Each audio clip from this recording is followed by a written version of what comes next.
Hi, good evening everyone. Welcome to the next session of Indian Polity V008. So, video session number 8. So, in previous two sessions related to polity, I have explained you what should be the strategy for Indian polity, and in second video of Indian polity, I have explained you the 20 different steps in flowchart. Whatever the 20 steps, I am going to explain you in polity foundation. So from those steps, the very first one is, what is the definition of government?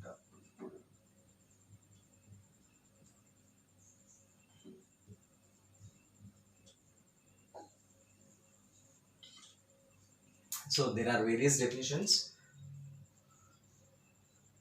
Among them, the one which is followed by many nations at present is, government is equal to legislature plus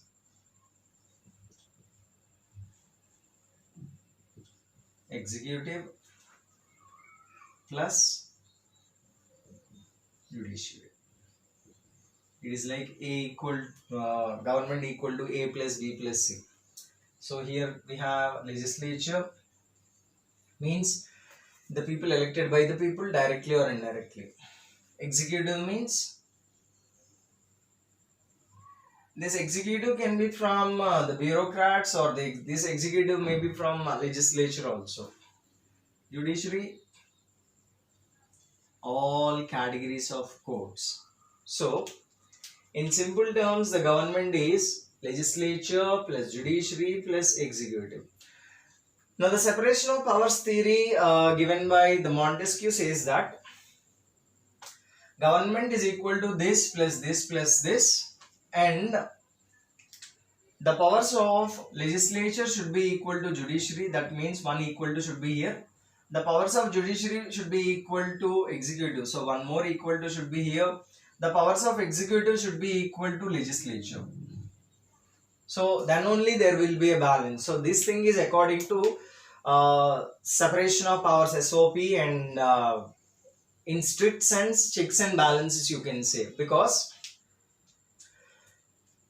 the functions and performance of this one has to be checked by this one, and the performance and the actions of this one has to be checked by this one. So this will be monitored by this, and this will be monitored by this. The actions of this will be scrutinized by this, the actions of this will be scrutinized by this, and legislature and executive will be under the observation of judiciary. So that is related to separation of powers and checks and balances. Again, I am coming back to the definition. Government is equal to legislature plus executive plus judiciary. Now this legislature can be unicameral or bicameral depending upon the nation you can take. And this executive is of again two types: de facto executive, de jure executive, and in Indian context the nominal executive is there, and nominal executive means de jure executive, that means President of India. Likewise, de facto executive is there. So this executive concept has a lot to do with Indian context. This legislature also has a lot to do with Indian constitution. And apart from these two, in modern days, in present context, nowadays the judiciary is playing a major role, like judicial activism, judicial interpretation, judicial innovation, judicial review, judicial overreach. So many concepts are there related to this judiciary. So government A plus B plus C, that is legislature plus executive plus judiciary. Legislature means people elected by the people directly or indirectly. So it can be a through a process of direct elections or indirect elections, and it can be a direct democracy or an indirect democracy. If it is an indirect democracy, it can be a presidential form of democracy or parliamentary type of democracy. So much expansion is there with respect to this thing. And when you come to this one, executive, in Indian context, You will see executive from this. For example, the MPs and MLAs elected are part of the cabinet. That means at state level, the MLAs are part of cabinet, and at central level, the MPs are part of the cabinet. If they are part of the cabinet, they are ministers. So if they are ministers, they are part of the executive. Simple. So from this, you can have executive. Similarly, from the set of bureaucrats also, you can executive. For example, an IAS becomes a secretary of particular ministry, then he is a part of that ministry also, then he becomes executive. And apart from this executive and this legislature, we have judiciary, starting from district level courts to the apex court in India, Supreme Court. So again, government is equal to legislature plus executive plus judiciary. Here I was supposed to explain two Venn diagrams for you. For example, first Venn diagram is somewhat like this. This rectangle is government. Generally,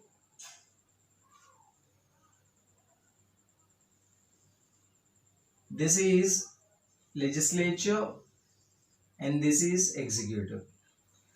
Here you can have MPs and MLAs. Here you can have IAS officers.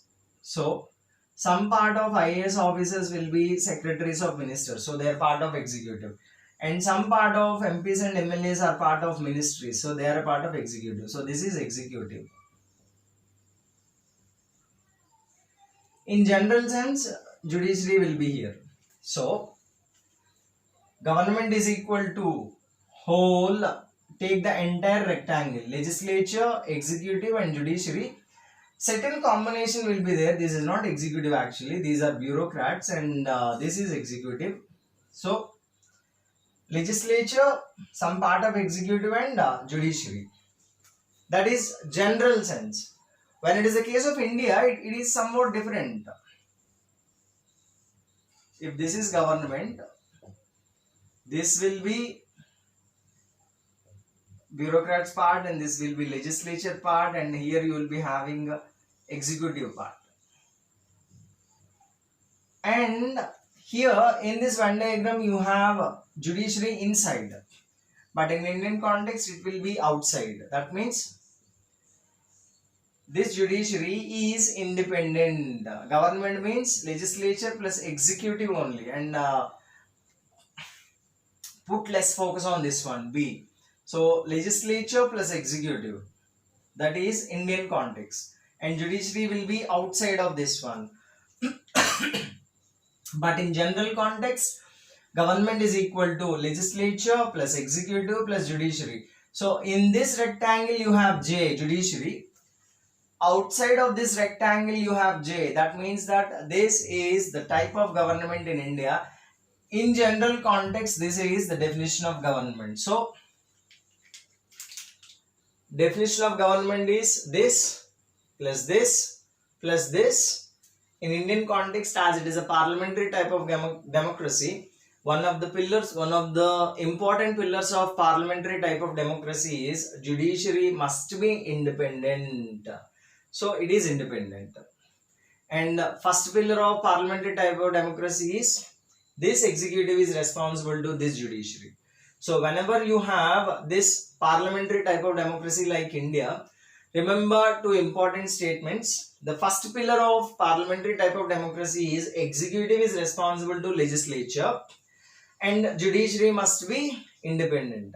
The very first one is this executive is responsible to this legislature, and the second pillar is judiciary must be out of this box. That means judiciary is independent. But in general context, judiciary is there.